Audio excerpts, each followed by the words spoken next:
Hello. All right, let's talk about one of my pet peeve, favorite kind of topics to go over, because so many of my clients have done fasting in the past and think that this is the answer to everything. So let's hit, does fasting actually equal fat loss? Let's break it down today.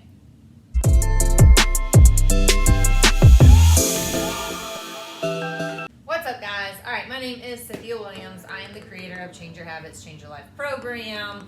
You can find more information about my programs in the links below or the link above, depending upon if you're watching this on YouTube, Instagram, wherever that may be. But there is a link somewhere for you to get more information. You can get my free ebook. You can get my Change Your Habits program. It's only $49 and it's customized nutrition, 8 weeks of exercise programmed out for you. It's a wonderful, wonderful program.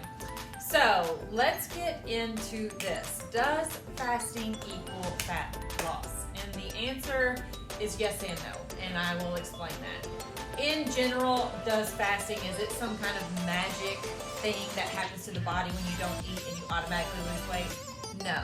But does fasting maybe help you stick to your calorie deficit and then lose weight? Sure. So we're going to get in and discuss that a little bit more. But fasting has basically been bastardized by the fitness and nutrition culture, industry, excuse me. Fasting goes back, if you look back among almost every religion and culture for centuries, there is some form of fasting that has been done for religious, personal, health, and well-being reasons. It is not for weight loss.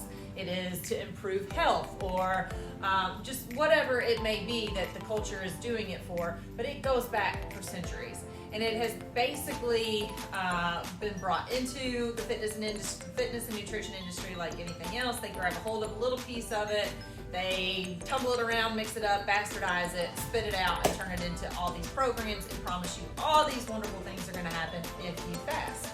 Okay, so no, fasting does not equal fat loss. Guys, at the end of the day, you have to be in a calorie deficit to equal fat loss.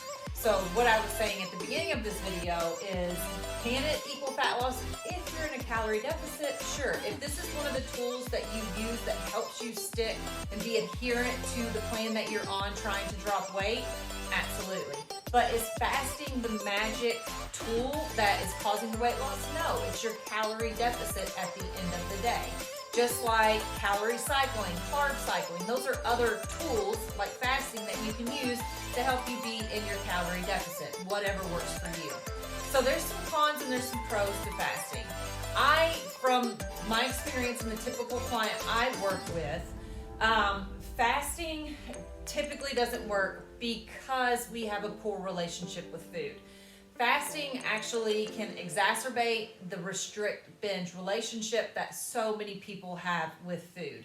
They maybe overdo it on a weekend and then they restrict throughout the week with their food, and then it comes Friday or Saturday and then they end up binging again because they restricted so much through the week. And so that's what I've seen in my experience as a nutrition coach, is when clients restrict for an extended period of time your fasting window, and then it comes to your eating window, they typically tend to binge, and they will consume 1,000, 1,200 calories in the first hour of their eating window because they feel like they've restricted for so long that they can eat as much or whatever they want in their 8-hour window, and they're going to lose weight, and it doesn't work. And I've seen it time and time again with clients doing these regimented fasting schedules and they don't drop weight. It's because they're still not in a calorie deficit at the end of the day, okay? So that's why there are a few that absolutely have good relationships with food and would do great with this. When I'm doing a calorie deficit, because you're at such low calories when you're in a calorie deficit, I tend to do it in a fasting routine, like a 16-8 fasting routine, because it's very easy to get 1,500 calories in an 8-hour window period. And it's more of a mental trick. Like I was saying, it's a tool that I use that helps me stick to that calorie deficit. Knowing, okay, if I'm gonna eat between 12 p.m. and 8 p.m. today, that's when my calories are consumed, and then I don't eat the rest. It just helps me mentally stay in my deficit to reach my goals. But by no means am I expecting this fasting to be this magical tool that's gonna just pull the weight off of me. It does not work that way.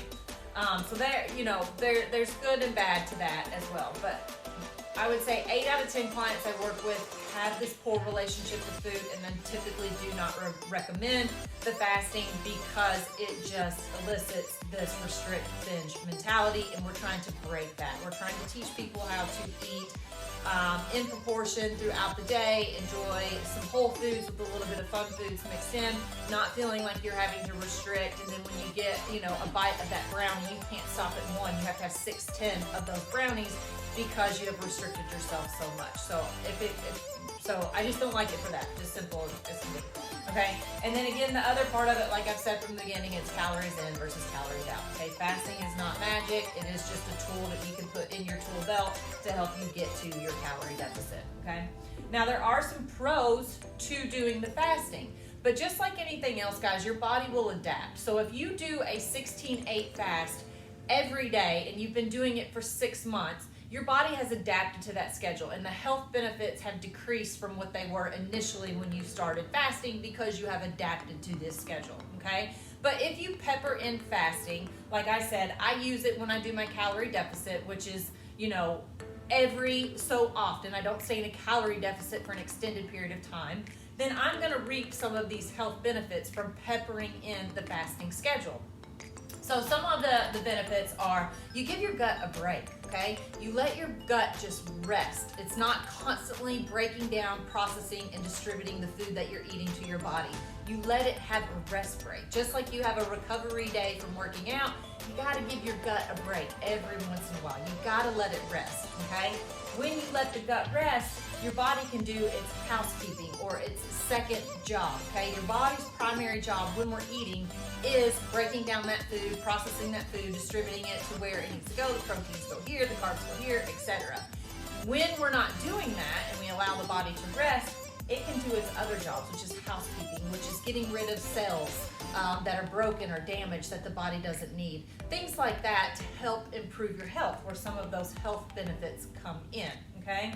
And then again, the pros is it puts you in a calorie deficit if you're following that, if you're sticking to your calorie allotment in your feeding window. If you're not just, eating whatever you want for 8 hours and then not eating whatever you want for 16 hours, it's not going to work like that. It's not going to put you in a calorie deficit at the end of the day. So again, I hope this is helpful. I hope it clarifies some things. I'm not saying not to fast. I'm saying to just realize it is a tool to use in your tool belt. If you have any kind of poor relationship with food, I absolutely do not recommend that you fast, just because it will increase or exacerbate that food relationship of restrict binge with the fasting, and that's just not good. That's a relationship that you need to work on and try to improve and learn how to enjoy smaller portions of the fun foods and be satisfied with those smaller portions. And so just don't restrict your binge. Don't do that. Anyways, and then calories in, calories out, and then a little bit of some health properties to fasting if you pepper it in your schedule here and there throughout the year. So again, all right, guys, you can check out more information, like I said, in the links below, links above, depending upon where you are watching this video. If you have any questions, feel free to always shoot me an email or shoot me a DM on any social media channel. I will be happy to help you. All right, thanks, guys.